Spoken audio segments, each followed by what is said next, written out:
I am here back with another hour of ZERPATHON with another couple of guests. This time I am here with Roberto Montoya of Icons of the Industry and his own musical exploit, and producer Phoenix, which I am really sorry, my tired brain has already forgotten your real name, so I'm just going to call you Phoenix for the rest of today. Okay. Excellent. So to start off with, for the listeners, Roberto first introduced him to us kind of via. I learnt of your existence via Emily Zuzik, I believe. Yeah, I think we did a track with her called Fire and Ice, with another project that I was part of called Betamax Dub Machine, and I think that's how we first got into XRP, into the radar, on the radar, so to speak, and then I started sending some Icons music. Yeah. And one of the Icons tracks that we're going to play quite quickly at the start, just to get into everyone's ears, for those that don't know Roberto yet, is The Wheels Will Turn. We are lucky enough today to actually have the visual for the video. So before we play this, give us an insight into how the track kind of came about and what it means to you. So lately, the way I've been putting music together is I'll invite several musicians into my house in Austin. So I get on Facebook, typically look for musician groups, and then just kind of invite them over to jam. And then it's completely improvised. And then I record the whole session. I put a camera on and record everything. And then we jam for about an hour, 2 hours sometimes. And then I'll go back and listen, and if I find some nuggets that sound like, okay, this could be something, then I'll take that out and then I'll start shaping it. So that's kind of how that's how The Wheels Will Turn came to be. It was an improv riff that I came up with on the spot during a jam, and then I kind of liked the way it sounded, so then I took it out and then I just built it and then shaped it into a song, and then we went to the studio and recorded it. Oh wow, that's a really interesting way to work. So it's almost like a big prog jam to start with. Exactly, right. And I'm intentionally coming in with no ideas. Like, if I don't come in with a certain idea normally. Sometimes I do, but normally I don't. And then I just jam, and I let the chemistry of the other musicians kind of direct what I'm doing, and I just listen to people, and then we see what can spontaneously combust in that context. That's awesome. Yeah. And so is this video, is the images and the videos in this video from that initial kind of studio, get everyone in and make some? So that the footage is from the actual recording of the song. So that song had already been written and developed. I do have a video of the initial jam session where that riff was birthed. It's on YouTube. So it's just a clip of us and totally different musicians. And then the footage on this video is the recording studio. We went in there, it was already written, and we just tracked drums, bass, guitar, and then Excellent. And then I had it mixed and mastered outside of that studio. And from a lyrical perspective, what is Wheels in? What are the Wheels in Motion? So the Wheels in Motion represent time. So the song is essentially about a person who's having anxiety, and they're by themselves, and they hear a knock on their door, and they start their imagination just runs wild, and who could that be? And then they start getting anxious and even afraid, and then from that mindset, the idea of time just continuing to keep moving and moving and moving. So it's more of a abstract kind of thought exercise for me, but that's essentially what the Wheels in Motion is the motion of time just moving along, and a person being in a state of anxiety, which makes it worse. When is it going to end and all that? Yeah. And I think the proggy vibes to the song really lend to that kind of feeling of the motion and the waiting for it to end. Yeah, and I think you coined it accessible prog. Yes. Right. Yeah, I was quite happy. I was trying to think what it was, because it does remind me and have elements of things like the Mars Volta and such like that. So the kind of modern era of prog, but it had structure, which you don't get in typical prog music, while still having all of those little elements and nuances that keep it interesting. I love that. And I'm no straight. So I'm pretty big on melody. So I'm trying to find some hooks and melodically speaking. So yeah.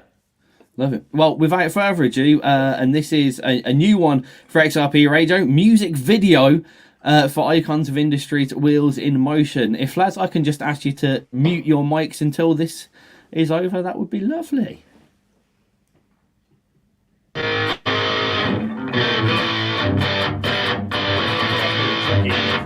don't know. I probably got a little bit more bite to it. Okay. Probably a little safer to be like. Because like that doesn't, you're shaping the chords I'm making. Yeah, and the reason is because I can't hit that if I don't. Yeah, you would have to go. Yeah, I'd have up. to. Yeah. Go straight ahead. Let's start there.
Icons of Industry with Wheels in Motion here on XRP Radio. Love that video. It's nice to have an insight into the kind of recording process and how you dealt with that in the studio, and to see all the talented musicians that you've had play along with you. Whilst we're here, shout out for the musicians that do feature on the Wheels in Motion. Yeah, exactly. So we've got Sierra Davis on drums. Incredible, amazing drummer. Incredible. So, and then we've got Gerard Anthony on bass, another amazing musician. So he kind of came in last minute. I sent him the tracks like 3 days before and said, hey, can you come into the studio and record that? And then Ryan Mitchell is on guitar. So that's the kind of the core group in Austin, Texas, where I'm at, US. And another thing that I like doing is incorporating musicians from all over the world. So we've got, on that track, we've got James Jones. He's a concert violinist somewhere. I think he's in the UK somewhere. And then Peter Voronov, who's another concert violinist, is on that track as well. So I like to reach out to people from different parts of the world so they can bring their unique musical perspective. So it kind of gives it a nice, well-rounded sound for the Icons projects. I love doing that. So I think that's essentially the team on that. There might be another duo, a violin and cello duet that I have on there. All the credits are in the video. People want to kind of dig in there, but yeah, just shout out there. Excellent. You I have to say, very lucky to have scored such a fantastic group of talented musicians to work with. Just seeing, you don't get many bands that can put out a video like that and show the professionality of the people that they're working with in such a good context, and it still look good rather than a rabble of people trying to hash together a song in a £200 recording studio last minute, which I've seen many of the video of. But Icons of Industry, possibly what you're most well known for here on XRP Radio. But we have Phoenix here for a reason, because recently another track that did dip into the lower end of the independent charts here on XRP Radio, Neon Ballet. So firstly, before we get too deep in, how did you two guys meet? So you want to share that? Yeah, so I am best friends with his daughter. Okay. Known each other since we were, one or something. So literally like 1 or 2 years old. Yeah, so he's known me my entire life. Yeah. I started doing, And then you just got into music like about a year ago or so? not even March of this year. Yeah, so he just started dabbling with music, and then he reached out to me and said, hey, do you mind lending some of your guitar on some of the songs I'm working on? And the first project we worked on is called Rebirth. So if you go to like Phoenix, Spotify, or I think you're on other platforms. Anyway, so you can look him up there. It's called Rebirth. So that's more of an experimental electronic / grunge / avant-garde psych rock thing. Yeah. So I put my guitar and my synth abilities to bear on that record. Okay. And that was super fun. And for me, I mean, I've been doing music for a long time, Tiz, decades. So when I heard Connor or Phoenix send me his tracks, him coming from a non-musician perspective, like a new beginner into the music, the approach that he has was refreshing to me, because it's not, sometimes you kind of get stuck in certain, motifs as a musician. So when he came with that project, I was like, this is super cool, because it was quirky, it was like unexpected.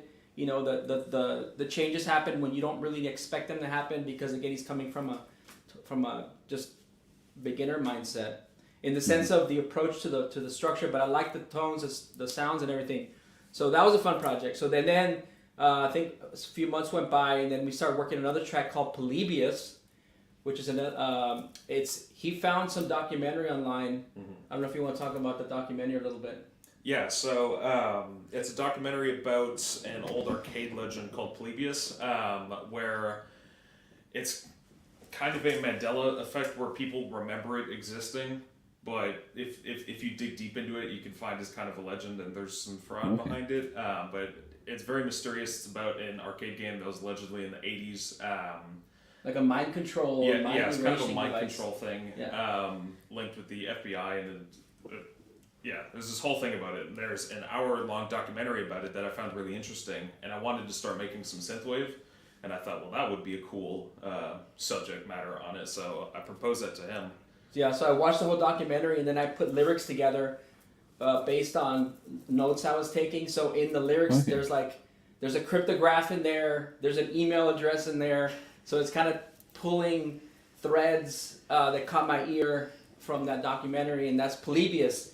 And then from there he said, let's make a whole album on 80s arcade culture. And of course, I grew up in the 80s, so I actually lived through the 80s arcade culture, and he didn't. So it was nice to have and he found voice clips from the 80s, and mostly negative, like doctors and psychiatrists talking about the negative effects of video games on kids and all that. So the whole album has different voice clips from that side, and then my lyrics are coming from somebody who lived through that, and my memories are mostly positive. So hanging out with my friends, the wonder of walking into an arcade and you see all the lights and you hear the whiz bang noises and everything. So my lyrics touch on that. So it's a nice juxtaposition of perspectives on the Neon Ballet record. I think it's 10 tracks. We have a special edition on Midnight City that has an extra bonus track for people that like it and go and find a track that's not available anywhere else except on Midnight City. So shout out to James Smith on that. So yeah, I don't know if you have any more on that, but that's Neon Ballet. I love it. Nice. There was so much to take in there. I'm surprised. It seems like the perfect merger for you guys, though. That you just happen to have come across this documentary and to have the two sides of viewing it, the 80s from afar, from living through it. It just it seems to have fell together perfectly for you, as if it was meant to be. Well, on that note, I think we should give Neon Ballet a spin. Bear with me because I've got files everywhere. I think I put a video there too, Tiz, if you want, or play the track, whatever you want to do there. Did we get the video? Bear with me. I sent Arcadia, one of the songs from the album. You definitely did. No, we'll do that. We'll do that. You just have to bear with stuff everywhere. There we go. I've got it. This is all new to us. This is one thing that I may have made a mistake of, deciding to take the whole of XRP live visually for the first time ever on the same weekend that we're going to be streaming 80 hours straight. Some people may feel like... It's all part of the adventure. We love it. We love it. Right, here we go. This is Arcadia, the video, in theory. It's almost another world here in the video arcades of America. Level 8.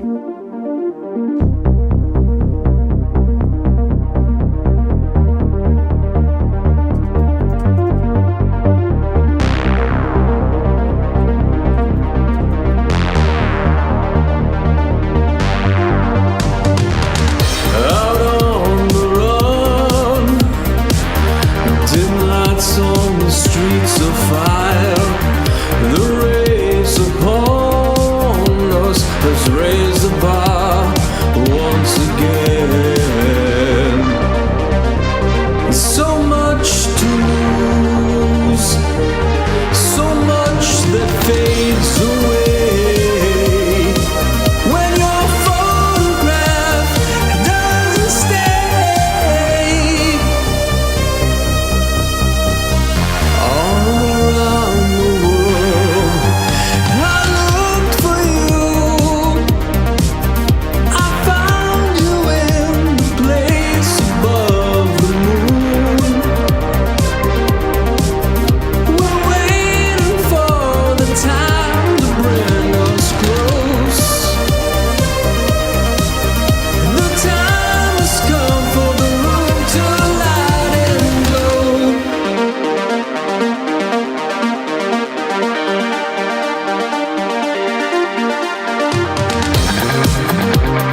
next level.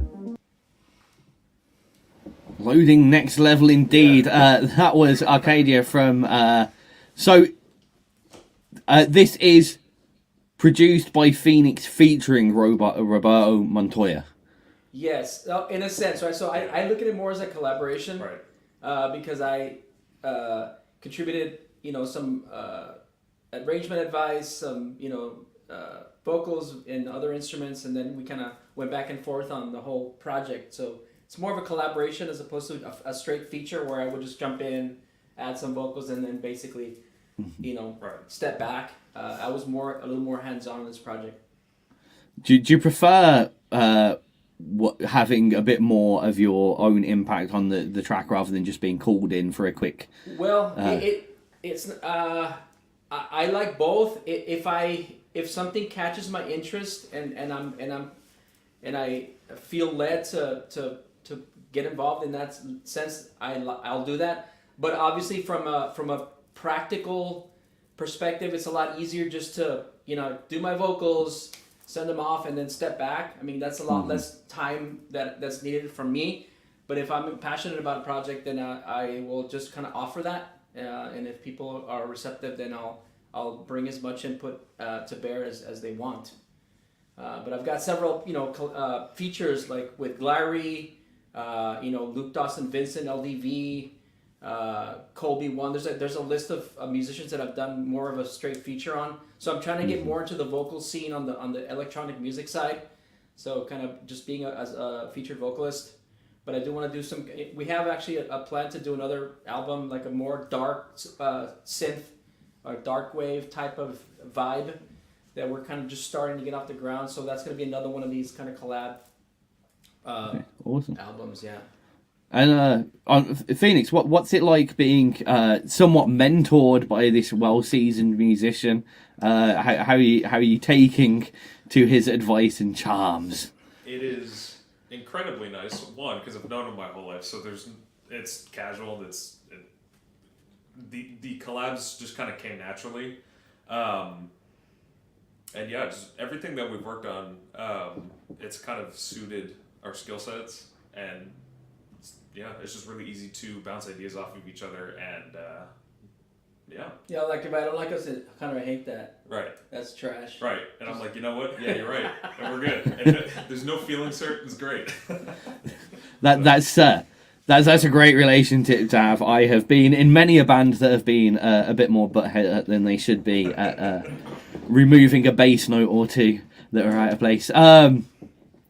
But you've came to us with a bit of news and a preview of something. Do you want to tell us a little bit about this? Yeah, so I've got some more songs. I've got 2 songs. It's going to be what I call, or what people call, a double A-side single, right? So two songs as released as a single that also came about in that context that I talked about earlier, where I had some people come over, just throw a jam, and actually the 2 songs are from 2 different jam sessions, and the riffs that are in these songs caught my ear, so I turned them into songs, and we've already started the recording process. So actually tomorrow, I'm going into the studio with a young drummer named Manny Garcia. He's going to be playing drums on these 2 tracks. So what we're going to have, if we play it right now, it's him on drums, but they're scratched. So he basically recorded his drum set on an iPhone, just so we can keep moving. And then tomorrow we're going to go into the studio and record it for real. I'm going to have another videographer there to document everything. So hopefully we'll come out with another nice kind of behind the scenes view of the tracks. So it's called, the single's going to be called Heavy Locust. And then there's a song called Heavy Locust and another song called Eloquence. So it's those 2 songs. One of them is, and again, they're kind of going to stay in that, you're going to notice they'll be in that prog vein. And Heavy Locust has a flute player. So first song that I've released with a flutist or a flautist, a Berkeley grad from New York, Jarmichael. So he's on the flute, amazing musician. I've got a guy from a bassist from Chile, a keyboardist from Argentina, and then tomorrow, along with the drummer, I'm gonna have a harpist named Sarah Hall from Austin. So that's gonna be another first for an Icons track with a harp on it. So yeah, so what you're gonna hear right now is the two songs. I put them in a single wave file, Tiz. So you'll hear like 1 minute clip, and then there'll be a pause. If you want to pause it there, if you want to chat about the first part, we can. Otherwise, it'll just kind of keep going to the next track. So so you can kind of get the feel of how the songs will flow on the two on the Awesome. split single. Yeah. This is a great little idea. I haven't done anything like this before, so this is a little preview, of the two tracks that will be coming out on the Heavy Locust album. Did you say, or EP? Yeah, it's a split single. It's a double. Oh, split single. A-side. Sorry. Yeah. You did say. Yeah. The tiredness is setting in. I'm sorry. Here we go. Well, let's go for the first little clip.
Yeah. Okay. All right. So that's the first song. So I don't know if you can tell me what time signature that's in, Tiz. I know you're kind of half asleep, but we like to play around with different signatures. I know you called out. That's 7. Wheels were it's 7. Yeah. Yeah. Yeah. And then this song actually has 4/4, 5/4, 6/4, and 7/4, all in the song. So it'll be fun to try and pick those out. I love it. But the idea, Tiz, is, and I think you noticed this as well, the idea is for the song to feel like a 4/4 song. It should feel almost like from my perspective, it should feel almost like a dance song. I want people to move, and it shouldn't feel jagged, and like. This is what I love. This is where that is exactly where that term accessible prog coined from. Yeah. It's the ability that every Icons track that I've listened to, it's a muso's dream, because you're listening to it and you jam into it, and then you get all the technical bits that you're like, oh, this is like I'm allowed to like this as a muso. It's like pop music for prog lovers, Yeah. and I think it's been needed more. I think again, I mentioned the Mars Volta because I do really like them, and I think they were the closest that came to kind of bringing prog to kind of a new audience. And I think, and the one thing that I mentioned to you before is the fact that even in Icons, you're still seeing some of these elements from the 80s that you've drawn in production wise, Right. from Betamax Dub Machine and all the other kind of projects that you've been in, Right. which is really kind of coming along line, because you're blatantly both aware, as the rest of the world is, there's a big synthwave kind of 80s revamp going on at the moment, and it's exquisite to see not just synthwave producers like you, Phoenix, but also proggy style bands bringing those old school 80s themes to a modern audience. It's exquisite. I love it. The thing that made me think about that little clip, though, that I cannot get out of my head, is, I don't know whether you'll know this, but do you remember the Pinball 12 song from Sesame Street? No. No. But I'm I'll sure have that to I send heard you it. this. Maybe it's subconsciously it's in there. You must have heard it. It's weirdly the most proggy thing to come out of children's TV. All right, children's rock. Let's go. I'm gonna say, I'll have to send you the link afterwards, because once you hear it, I think you'll be like, oh yeah. Yeah. Yeah. Go ahead. I was saying, so we've got the second bit of a track. So the first one was called, was that Heavy Locust? Heavy Locust, yeah. And this one's And called this- Eloquence. Wicked. Here we go. Yeah. This is Eloquence off the double header preview thing. I love this.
quite the difference there in two pieces. So it's a very beatsy one. That one sounds like it's going to be a little bit more laid back and chilled. Yeah, ballady and stuff. That's the one that's gonna have harp on it. Yeah, I don't know if you noticed, we lost sound. I think everyone in the chat said they lost sound. So I don't think anyone heard that song, but it's. The joys of technology. Yeah. The joys of technology. Anyway, so it'll be out. So the plan is to finish it early next year, January, February, and of course it'll be going right up on XRP Radio. Maybe we could do an exclusive premiere on XRP. First listen on there, so we can. I would love to do that. Yeah, I would love to do that. Yeah, for those that missed that track, don't worry. It is definitely recorded on the visual stream. So if you were listening on the radio, sorry, I had an extra 2 buttons that I forgot to press because I'm. You're tired. Very tired. Tired. I'm very tired. I've got you. Hey, your goodie bag is on the way. So I got a tracking number and everything. I filled out the customs form. So you got a T-shirt coming. Actually, can you send me that? So you've got this. Tiz, I don't know if the people can see this. So this is also part of the giveaway that we're going to be doing. So the raffle. So this is. I know there's a light shining and all that, but that's an icon shirt with the seraphim on it. So it's a navy blue large. Shirt, and then we've got the first or the Alchemy and Waves EP from Icons with some pics in there, a sticker. So you're getting one of these for you, Tiz, and this will be for the giveaway. And then we're also doing, if you want to hand me that yeah. So this is the cassette player and tape bundle. That's so awesome. So this is Neon Ballet. So this is the prototype. I don't know, the light's kind of there. That's the prototype cassette. So that's not the real one. The real ones are already being shipped to us, and then they're gonna come with an actual cassette player, so you can listen to it. I know most people probably don't have a tape deck, so this is a prize, the bundle, limited edition as well. We're only gonna have 50 copies of the Neon Ballet and tape, so that's also part of the prize pack. I know a lot of people are. It's like I know one of our DJs actually is after that prize because he's a big fan of. He's got a hell of a tape collection himself. Cool. Cassettes are back. They're back. They're back, baby. Weirdly enough, I mean, I love cassettes, but realistically, they are the worst audio format to put. No, 8-track, Tiz. 8-track is the worst. Oh, okay, yeah, 8-track is the worst. I love it. When vinyl started coming back, I was like, okay, yeah, I get that. But right. And I joked about it 5 or 10 years ago. I was like, oh, what they're gonna do next? Bring back tapes? Right. Yes, okay. Yes, there they were. absolutely. They've been back for a while too. It's quite funny though, because one of our other guests, Craig Allen Hecht, was telling us about. So he's quite a seasoned musician, and back when he was in his first band. They were making their tapes to give out to all the venues and promoters and get them in the local music shop, and they're literally sitting there recording from one tape deck to another, 150 tapes back in the day. And I was just thinking, like, is that what they're doing now? I bet they've got gigantic 150 tape reel recording units and such now, but the way times have changed to reinvent what was a dead music format is wonderful. It's fantastic. I came across it going to underground like shows that the kids are doing too. So there's some kind of like thrash bands and like avant-garde bands from like 18-year-olds. So I would go to those shows, and their merch table had tapes. That was like maybe 4 or 5 years ago. So that's kind of when I saw, wow, that's when I realized that they were back. And then I went down that rabbit hole, I fell into the whole cassette scene. So I took a swing at that too. So Alchemy and Waves, that CD that I'm going to be giving away, there's a cassette version. Those are sold out now, but I put that on a cassette, 30 copies, and they're gone. So again, this is Neon Ballet. It'll be 50 copies. If whoever doesn't win the prize and wants one, they can just pick one up. We'll have Bandcamp links where you can pick up a copy. We'll have a few bundles, cassette player, tape bundles, and then if you just want the tape by itself, that's also going to be available. So, but again, only 50 copies are going to be made. Yep. Awesome. Yeah. I love it. Do you think just a little touch onto your view of this 80s revival. Do you think the link of the physical media and the music that you're making and the whole kind of theme graphically is, because you surprised me then by saying there's young bands and 16-year-olds selling cassettes at the thing. Are you seeing younger people becoming more and more interested in the style of music from the 80s, or is it just this physical media? I think the physical media is a big part of it, Tiz, because the people like I think Connor grew up with the downloads and the streaming. They missed out on the tactile nature of the physical I was mentioning media. this earlier, yeah. Right? So when I was into music, that was part of the fun. You sit down in front of your radio and you're going through the album cover as you're listening to the music, and you're just reading about the band, you're looking at the pictures, you're checking out the artwork. So that was a big part of the experience, and I think the people that missed out on that are saying, hey, we want that, as well. Definitely, there's a whole generation that are not used to having things. They're used to having subscriptions, and that's so alien to me. Yeah, exactly. So, and I think as an artist, if you want to start making a little bit of revenue to help support. So I'm not a full-time musician, Tiz. I do something else for a living. So music is more of a passion project for me and a hobby. So I'm blessed that I'm able to have the means to be able to get good producers and engineers and musicians and all that. But musicians that are doing it full time, to make a living, it's very difficult, I think, because I know some of them. And I think the physical media is a good way to generate revenue, because it's something that people will just snap up, and say, I want that. I want a shirt, I want a CD. So it's about getting the margins right and all that. But yeah, it's another way to make some money as a musician, so you can support yourself. Yeah, I agree. Right, I'm just looking at the time. I know we started a little bit late, but we're going to have to start knocking on. Sure. So I've got a guitar right here, Tiz. I was going to say, are we getting to get a little song out of you? Oh, yeah. Wicked. Let's see how the sound goes on this. Nice. Check 1, 2, 2. Hang How does on. that sound? Good? Yeah. All right, so I'm gonna do "Ladder to Sky." This is another XRP track. This one is like 3 or 4 singles back, so it's not old. It's this year, but it's not the newest one. So I'm gonna start with that one, and it's called "Ladder to Sky." We also have a music video on this that people can check out on our YouTube and other places. Okay.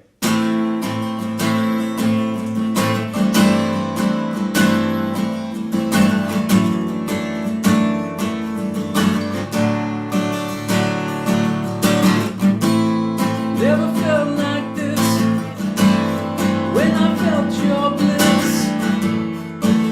You took me from the darkness.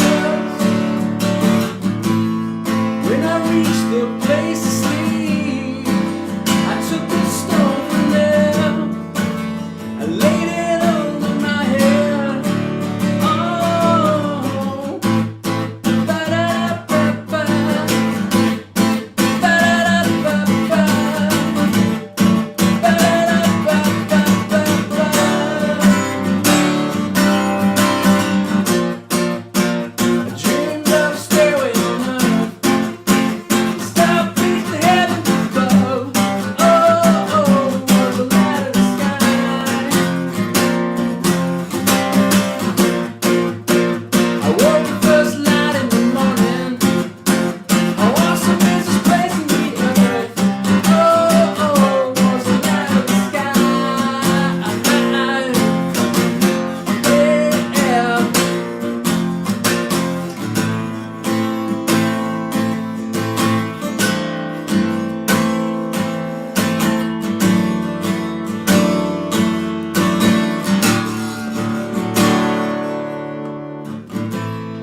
Never felt like this. I was afraid of that place where angels come and go from their homes.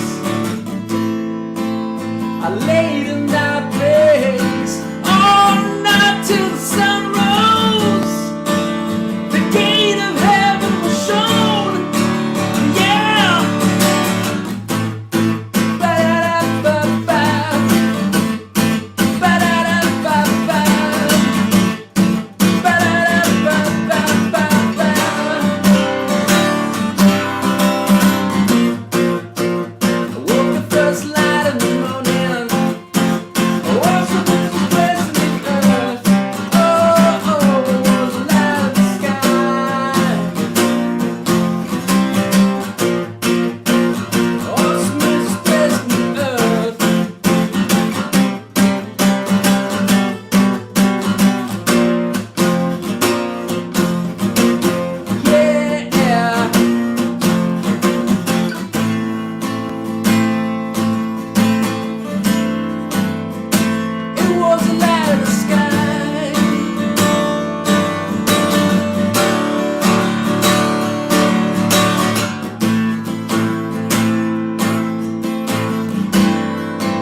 something like that.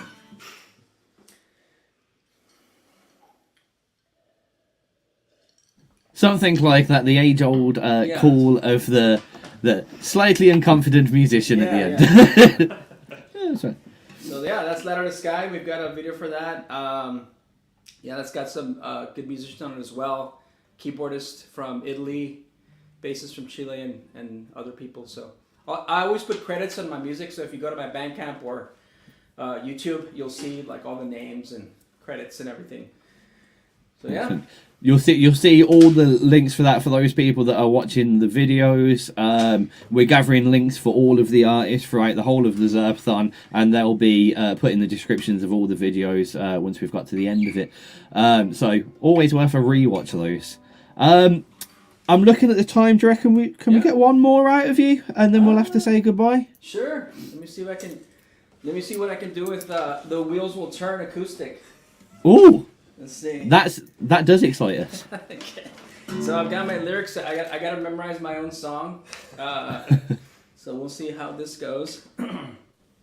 All right. The Wheels Will Turn acoustic.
it is.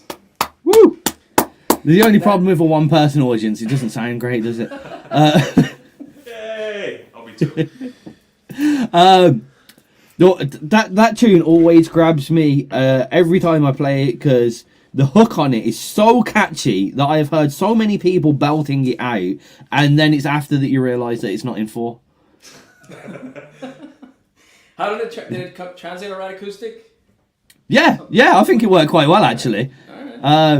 It was even more so. You get that singer-songwriter vibe, just singer guitar. So the look of it weirdly hid the timings and the intricacies of it more, which was quite bizarre. So I'm sitting here going, I know this is a really over the top, quite intricate song, but you can't tell it unless you're looking for the.